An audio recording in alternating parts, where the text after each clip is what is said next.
New at 11, fire shuts down the interstate. It's in Indian River County. You're taking a live look right now where fire crews have just reopened the southbound lanes. The northbound lanes remain closed at this moment.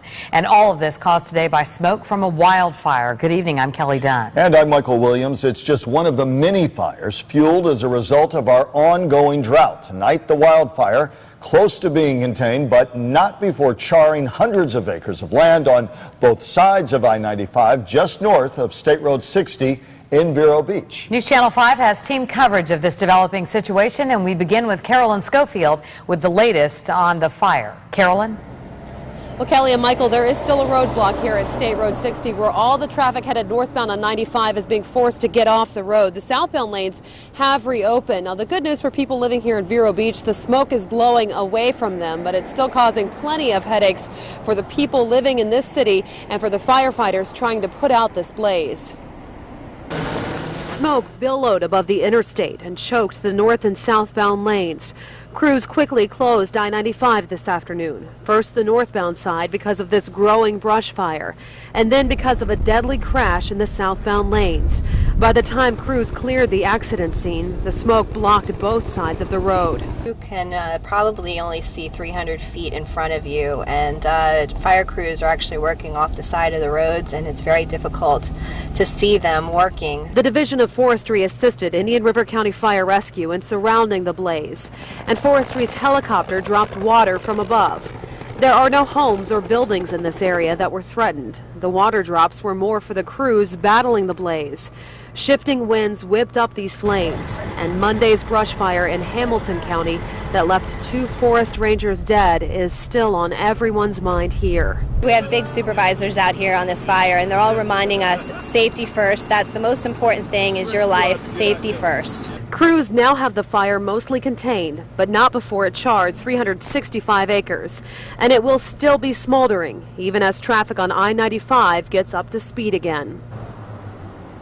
The fire is 85% contained at this hour. As for that crash, the Florida Highway Patrol is still investigating. Troopers say an SUV ran off the road and hit a tree. Carolyn and Terrell Mond were airlifted to Lawnwood Regional Medical Center. 25-year-old Jarrell Mond was pronounced dead at the scene. He lives in Fort Pierce. Now, investigators say even though it was in the same area as the brush fire, they don't think this crash had anything to do with the brush fire or the smoke from it.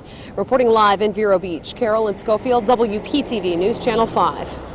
The smoke from the fire, though, did cause some headaches, not only for the firefighters, but for a lot of people traveling through that area. You see the long lines snaking through there. Both lanes of I-95 closed for hours. Again, at this hour, only the southbound lanes of the interstate are open. Our team coverage continues with News Channel 5's Evan Axelbank. And Evan, things finally slowly picking up the pace. Everybody, though, will be wondering what's it going to look like, what will be open and shut in the morning.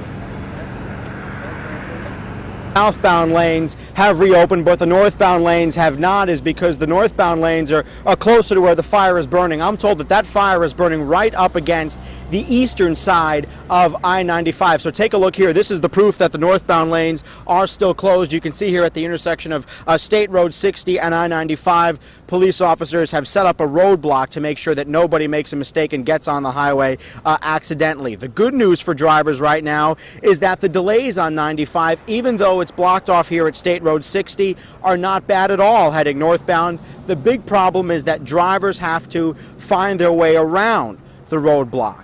Take a look at the scene earlier on today, though. This is about 4 o'clock in the afternoon. We spoke to people who were waiting for about a half hour in the traffic. Most of them were stopped dead for a time. They were not fired up about having to wait. The big concern, though, was how to get where they were going without the help of I-95. I'm trying to get to Palm Bay. I'm coming from Miami from school, and I don't know how to get there from here. So now I'm just trying to use my GPS to try to find a route home. I have no idea. I'm going to call my family and have them try and get me there the best way possible. Lots of concerned people this afternoon, but of course, for those of you who are going to be on the morning commute here in Indian River County tomorrow morning, you're going to want to make sure before you leave that the highway has either reopened or not. I'm told that that fire is still pretty significant in intensity right now, so firefighters and police officers still aren't sure when the roads will be able to be reopened in both directions. The big concern, though, for people tomorrow morning is going to be smoke that's smoldering on the road. Again, that fire is right up against the highway, so please drive very carefully tomorrow morning. We're live tonight at Indian River County. Evan Axelbank, WPTV News Channel 5.